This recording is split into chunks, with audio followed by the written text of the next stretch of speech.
Good morning दोस्तों, कैसे हैं आप लोग। स्वागत है फियरलेस वर्ल्ड में।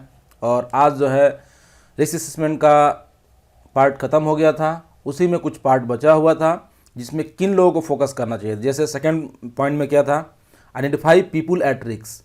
तो पीपुल एट रिस्क में कौन कौन से पीपुल हैं, तो उसमें कुछ स्पेशल केस थे। स्पेशल केस मतलब कौन सा, तो वैसे लोग जो जल्दी ही किसी उनको खतरा किसी ज़्यादा रहता है किसी ऐसे ग्रुप को। तो कौन से ऐसे ग्रुप हैं, जैसे कि यंग पर्सन, एक्सपेक्टेंट मदर, तो उसी के बारे में इस वीडियो में जानेंगे। ज़्यादा नहीं है इसमें, बस थोड़ा सा ही पार्ट बचा हुआ था।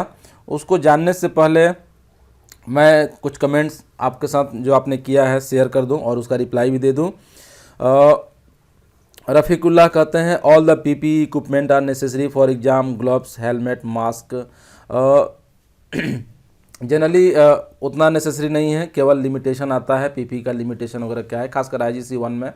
IGC 2 में पहले आता था कि ईयर मफ का क्या लिमिटेशन है, इस तरह का आता था। लेकिन इसमें हमें लगता है कि केवल बस पीपी इसका लिमिटेशन एडवांटेज यही सब आएगा, बस ज़्यादा नहीं आएगा इसमें, हमें लगता है जहाँ तक। और जिया उर रहमान कहते हैं लव फ्रॉम पाकिस्तान, पेशावर। आपको भी लव फ्रॉम इंडिया। और सत्येंद्र कुमार कहते हैं thanks sir, please send निबोस interview question type. Sure, मैं अपना इंटरव्यू शेयर करूंगा आपके साथ। मैंने लगभग 20 इंटरव्यू तो दे ही दिए होंगे, और 20 इंटरव्यू में लगभग क्या क्या पूछा गया था, यहाँ का भी और आउट ऑफ इंडिया का भी मैंने बहुत सारे दिया टेलीफोनिक इंटरव्यू। तो मैं श्योर अपना एक्सपीरियंस शेयर करूंगा आपके साथ कि कौन सा क्वेश्चन अभी सब लोग ज़्यादा पूछते हैं, और रिप्लाई के साथ भी मैं शेयर करूंगा। और मेरे फ्रेंड वगैरह हैं उनसे भी बात करूंगा कि वो भी अपना एक्सपीरियंस शेयर करें, ताकि जो है आप लोगों के पास भी एक अच्छा नॉलेज हो जाए कि किस तरह का एग्ज़ाम में क्वेश्चन आता है। और जो है सत्येंद्र कुमार कहते हैं thanks sir, please send निबोस interview question. अच्छा, ये तो हो गया। और आशीष कुमार कहते हैं सर प्लीज़ बिगिनिंग में ऐसा साउंड मत ऐड कीजिए। ठीक है आशीष जी, मैं आपके कहने पे वो बिगिनिंग का साउंड में हटा दूंगा, ऐसे ही मैंने ऐड कर दिए थे।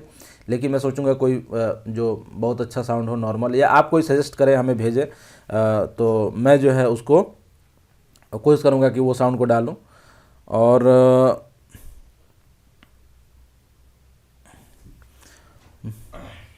मुर्ताज हुसैन कहते हैं कि please sir send assessment, I am glad from your attitude that you are giving information about new IGC syllabus, continue watching your video. तो मैं तो ओल्ड स्टूडेंट हूँ, मतलब कि पुराने सिलेबस पे पढ़ा हूँ, तो मेरे पास नए सिलेबस का कोई रिस्क असेसमेंट नहीं है। लेकिन जैसे ही कोई न्यू रिस्क असेसमेंट मैं बनाऊँगा इसके ऊपर, और वीडियो में ही बनाऊँगा, और मैं बात करूँगा क्या क्या चीज़ उसमें चाहिए, और जैसे ही बन जाता है मैं आपके साथ शेयर करूँगा। तो आइए चलते हैं आगे। यंग पर्सन, तो ये young person is often defined by local law. जो भी नए लोग काम करने के लिए आते हैं, इनके पास नॉलेज, एक्सपीरियंस कम रहता है, और ये जो है इनको क्या है कि गांव से आए हुए रहते हैं या शहर से आए हुए रहते हैं, तो इनको इंडस्ट्री की ज़्यादा समझ नहीं रहती है या वर्क प्लेस की ज़्यादा समझ नहीं रहती है, और ज़्यादा समय समझ नहीं रहने के चलते ये जल्दी सफ़र हो जाते हैं किसी भी हजार्ड से।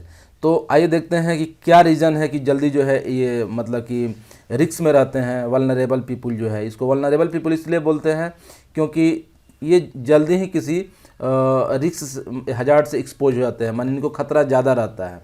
तो ऐसे पर्सन जिनके पास नॉलेज, एक्सपीरियंस ये सब कम हो, वो जल्दी जो है वो मतलब कि उनको खतरा ज़्यादा रहता है वर्क प्लेस पे, जो एक्सपीरियंस है उनके कंपेरिजन में। तो इसीलिए जो है इनको वल्नरेबल ग्रुप बोलते हैं। तो ये भी क्वेश्चन में आ सकता है, वल्नरेबल याद रखेंगे।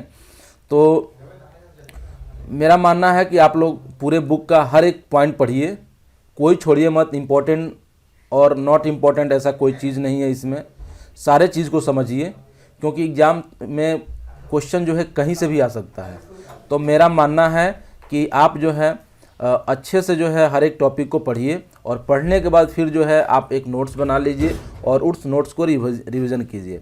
तो आइए जानते हैं, there are several reasons why a young person might be more vulnerable to risk in a work place. तो पहला क्या है, जैसे उनके पास लैक ऑफ एक्सपीरियंस, मैंने बताया नए लोग रहते हैं तो लैक ऑफ एक्सपीरियंस रहता है। जी कोई ये उनको वर्क प्लेस से फेमिलियर नहीं रहते हैं, उनको पता नहीं था वर्क प्लेस पे क्या होता है, इसके चलते जो है ज़्यादा रिस्क में रहते हैं। Physical and perhaps mental immaturity, तो उनका फिजिकल भी अभी अच्छा नहीं रहता, 18 साल फिजिकली फिट तो रहते हैं लेकिन फिजिकली और मेंटली अभी मैच्योर नहीं रहते हैं, हो सकते कई लोग ऐसे होते हैं। और उसके बाद पुअर परसेप्शन ऑफ रिस्क, उनको रिस्क पता नहीं है इसलिए वो रिस्क डिसाइड नहीं कर पाते हैं कितना रिस्क है, तो उनका परसेप्शन जो है पुअर होता है। परसेप्शन मतलब पहले पूर्व धारणा, हिंदी में बोले तो पहले से जो एक्सपीरियंस नॉलेज लिया गया है किसी चीज़ के बारे में और जैसे आपका सोच है।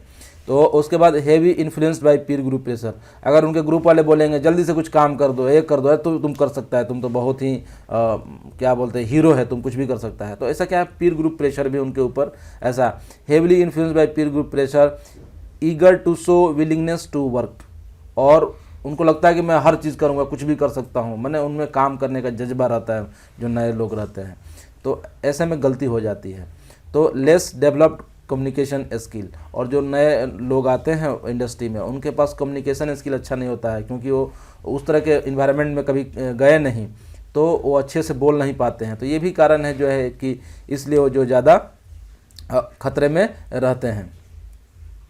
तो जब भी आप रिस्क असेसमेंट करेंगे तो इन सब बातों का ध्यान रखेंगे। Carry out risk assessment specifically with young person in mind, जो यंग पर्सन है उनको ध्यान में, अगर कोशिश करना है कि जहाँ हाई रिस्क हो वहाँ यंग पर्सन को जो है नहीं लगाना है। और उसके बाद जो है जहाँ नए वर्कर हो तो शिफ्ट पैटर्न में नहीं जाना, जैसे नाइट शिफ्ट नहीं कराना है, ओवर टाइम नहीं कराना है, जो लोग एक्सपीरियंस वाले हैं उन्हीं से कराना है, और उनको ज़्यादा ट्रेनिंग देने की आवश्यकता है और सुपरविजन देने की आवश्यकता है। ये रिस्क असेसमेंट जब आप कंट्रोल मेजर लेंगे ना तो वहाँ ये बात वहाँ कंट्रोल मेजर में लिखना है। साथ में provide mentor to monitor and supervisor young person more closely than other workers, and उनको ज़्यादा मॉनिटरिंग की आवश्यकता होती है। और साथ में स्पेसिफिक हेल्थ सर्विलियंस क्या होता है, हेल्थ चेकअप जो है उनको टाइमली होनी चाहिए कि उनके शरीर पे क्या प्रभाव हो रहा है। तो ये तो हो गया यंग पर्सन के बारे में। दूसरा जो ग्रुप है जो ईजिली सफ़र होता है, ज़्यादा जिनको रिस्क रहता है, वो है new and expectant mother. New बोले तो न्यू मतलब कि जो अभी बच्चे को जन्म दिया है, और एक्सपेक्टेंट मदर मतलब क्या हुआ, जैसे जो वुमेन प्रेग्नेंट है, तो ऐसे लोगों को ज़्यादा रिस्क रहता है। तो जब भी कोई माँ बच्चे को जन्म देती है तो लगभग 6 मंथ का जो टाइम जो होता है वो काफ़ी उनके मतलब एक तो कमजोरी भी रहती है और बच्चे भी फीडिंग कराती है, ब्रेस्ट फीडिंग कराती है, तो इसमें थोड़ा उनको ज़्यादा रिस्क रहता है। तो इसलिए वैसे वोमेंस को हाई रिस्क एक्टिविटी में नहीं लगाना है, कुछ ऐसा जहाँ रेडिएशन वगैरह ऐसा कुछ है वहाँ नहीं लगाना है, थोड़ा उनके इकोनॉमिक्स का ध्यान देना है। और जो प्रेग्नेंट है तो ऐसे वोमेन को अगर मान लो कि साइड पे है तो उनको क्या है कि ऐसे उनका थोड़ा सा फिजिकली ज़्यादा काम नहीं कर पाएंगी, और अगर कुछ ऐसे रेडिएशन वगैरह जगह पे काम कर रही है तो उनके बच्चे को भी इफ़ेक्ट आता है उससे। तो ये जो है मतलब क्या है, जल्दी से ही इनको रिस्क ज़्यादा रहता है, इसलिए जब भी रिस्क असेसमेंट करें तो इनको जो है थोड़ा ध्यान देने की आवश्यकता होती है। तो जैसे जो प्रेग्नेंट वोमेन है अगर ज़्यादा काम करे तो मिसकैरेज का चांस रहता है, बर्थ डिफेक्ट का चांस रहता है, इल हेल्थ का बेबी का चांस रहता है। तो ऐसे ही जो है कुछ लोकल लॉ भी होते हैं जो इनको प्रोटेक्ट करते हैं, तो उसको भी ध्यान देने की आवश्यकता होती है। तो अगर एक प्रेग्नेंट वोमेन है तो कौन कौन से कारण हैं जो उनको नुकसान पहुंचा सकते हैं, इस पे जानते हैं। तो ये सब जो टॉपिक फोकस है ना, थोड़ा उस पर ज़्यादा ध्यान दीजिएगा आप लोग। Hazard that present greater risk to the pregnant women include, तो प्रेग्नेंट वोमेन का कौन कौन सा है, जैसे सर्टेन हजार्डस केमिकल, अगर लीड वगैरह जहाँ ये है वहाँ पे काम कर रही है तो उनके बेबी पे, उनके बॉडी पे ज़्यादा इफेक्ट आएगा। सर्टेन बायोलॉजिकल एजेंट, जहाँ रूबेला वायरस है, चाहे ऐसा कोई वायरस वगैरह है तो उनके बॉडी पे जल्दी इफेक्ट करेगा, क्योंकि हमें लगता है इम्यून सिस्टम थोड़ा उनका कमज़ोर हो जाता है। Manual handling specially later in pregnancy, manual handling अगर कर रही है कोई वोमेन प्रेग्नेंट है, अगर मैनुअल हैंडलिंग ज़्यादा करेगी, ज़्यादा भारी भारी सामान उठाएगी तो मिसकैरेज हो जाएगा। एक्सट्रीम ऑफ टेम्परेचर, ज़्यादा टेम्परेचर में भी काम करने से उनके बॉडी पे इफेक्ट आता है। होल बॉडी वाइब्रेशन, बॉडी उनका वाइब्रेट कर रहा है, मान लीजिए कोई ऐसे इक्विपमेंट मशीन पे काम कर रही हैं तो उसके हेल्थ पे इफेक्ट आता है। नाइट शिफ्ट वर्क, ज़्यादातर नाइट शिफ्ट वर्क करेगी तो उनके बॉडी पे स्ट्रेस, वायलेंस, तो ये सब जो है पॉइंट जो है जो कि देखना चाहिए। और ये जो है रिस्क जो है उनको और डिसेबल वर्कर, जो पीपुल डिसेबल हैं, जिनको आंख से दिखाई नहीं देता है या कान से सुनाई नहीं देता है या लंगड़े हैं, तो जो है अगर किसी तरह का सायरन वगैरह बजता है तो जो लंगड़े लूल्हे हैं वो लोग, उन जो मतलब डिसेबल पर्सन हैं, उनको जो है वो इमरजेंसी सायरन सुनाई नहीं देगा, अगर इमरजेंसी हो तो भाग नहीं सकते हैं। तो इनके लिए थोड़ा सा क्या है, इनको ज़्यादा फोकस करने की आवश्यकता है कि जहाँ भी काम करें वहाँ पे प्रॉपर एक्सेस हो इनके लिए, और अगर किसी को दिखाई नहीं दे रहा हो तो उसके लिए प्रॉपर जो है वो सिग्नल का अरेंजमेंट हो। तो ये जो है पीपुल जो डिसेबल वर्कर्स है, और डिसेबिलिटी किसी तरह की हो सकती है, चाहे विज़न इम्पेयरमेंट हो सकता है या हो सकता है कि डेफनेस हो, तो ये लोग ज़्यादा इनको हेल्थ एंड रिस्क असेसमेंट में ज़्यादा फोकस की आवश्यकता होती है। और ये भी एक बहुत इंपॉर्टेंट है, लोन वर्किंग बहुत आता है एग्ज़ाम वगैरह में, मैंने भी जब एग्ज़ाम दिए तो आए थे। लोन वर्कर क्या होता है, जो लोग अकेले में काम करते हैं। तो जो लोग अकेले में काम करेंगे, अगर कुछ उन्हें हो जाएगा तो किसी को पता भी नहीं चलेगा, और उनको खतरा कोई मार देगा, कोई उनसे कुछ छीन लेगा, ऐसा ज़्यादा चांस रहता है। तो लोन वर्कर को जो है, लोन वर्कर एक वल्नरेबल ग्रुप है जिस पे फोकस करना चाहिए कि जहाँ भी लोन वर्किंग है वहाँ पे अवॉइड किया जाए, और नहीं तो फिर एक अच्छा प्रिकॉशन लिया जाए। तो people who work entirely on their own for period of time, those who are not along but are not with the colleague on the whom they carry rely on for help। जैसे कि एक service engineer जो है वो गांव-गांव में जाके या शहरों में जाके वो किसी मशीन को सर्विस देता है, या जो भी एसी रेफ्रिजरेटर जो भी है, तो वो अकेले ही काम करता है और पब्लिक के बीच में काम करता है। तो हो सकता है जो है वहाँ पे वो किसी से झगड़ा हो जाए, कोई उसका जो वैल्यूएबल थिंग्स है वो छीन ले वहाँ पे। तो ऐसे जो लोग जो अकेले काम करते हैं उन्हें एक्स्ट्रा प्रिकॉशन की आवश्यकता होती है, जैसे कि सही समय से जाना है, दिन में ही जाना है, और अपने पास कम्युनिकेशन का साधन रखना है, फर्स्ट एड रखना है, कोई भी मतलब वैल्यूएबल थिंग अपने साथ नहीं लेके जाना है, और साथ में कोई झगड़े हो तो कैसे मैनेज करना है। तो ये सारा चीज़ जो है ध्यान दिया जाता है। तो ये लोग हैं जैसे कि हेल्थ केयर वर्कर है, जैसे कि कोई नर्स है, कंपाउंडर है, जो कि किसी घर जाके जो है वहाँ पे उनको सेवा देती है, उनको जो है मेडिसिन देती है। तो ऐसे वो घर घर जाने से हो सकता है कि कहीं पे वायलेंस का चांस हो। जैसे अगर आप हॉस्पिटल वगैरह में काम करते हैं तो देखेंगे कि हॉस्पिटल में अगर कोई भी इमरजेंसी केसेस वगैरह है या डॉक्टर या नर्स सही से हैंडल नहीं कर पाए, तुरंत झगड़ा हो जाता है।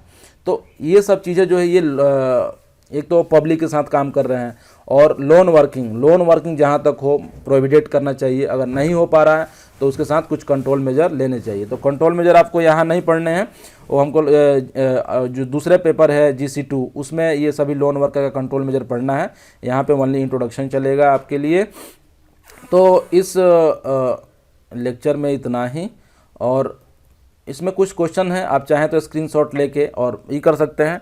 मैं सारे क्वेश्चन आंसर का रिप्लाई दूंगा अगले वीडियो में नहीं दे पाऊंगा तो मैं सोच रहा हूँ कि इसका सेपरेट जो है एक वीडियो बनाऊंगा जिसमें कि ओनली क्वेश्चन आंसर सेशन होगा। जैसे मैंने कल बताया था एग्जाम टेक्निक के बारे में, मैं क्वेश्चन आंसर सेशन के बारे में ही सोच रहा हूँ कब से स्टार्ट करूँ।